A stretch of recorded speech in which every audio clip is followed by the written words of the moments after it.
Effectivement, comme vous l'avez très bien souligné, c'est difficile de créer une entreprise en sortant de l'école parce qu'effectivement, après, on ressent, et il se trouve que j'accompagne des dirigeants dans mes activités de coaching qui sont des dirigeants qui ont créé leur entreprise en sortant de leur diplôme universitaire.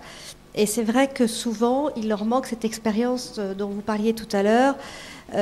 C'est bien d'avoir été salarié, de savoir ce que c'est, même peut-être d'avoir été dirigeant, mandataire social quelque part, ou avoir des postes à responsabilité dans une entreprise. Et je pense que c'est difficile de se lancer comme ça, comme vous l'avez fait tout de suite. Enfin, vous aviez déjà une expérience, mais là, vous n'en aviez pas. Et je pense que c'est difficile.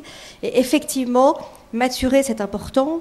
C'est important parce que la pérennisation, qui pour moi, on crée pour que ça dure, on ne crée pas. On sait qu'il y a beaucoup de petites entreprises qui meurent dans les 2 ans, beaucoup trop.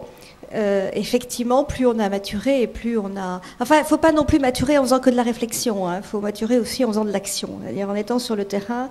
Et créer une entreprise quand on a déjà des clients quelque part, c'est quand même un vrai gage de réussite plutôt que d'attendre d'avoir déjà tout fait les procédures administratives.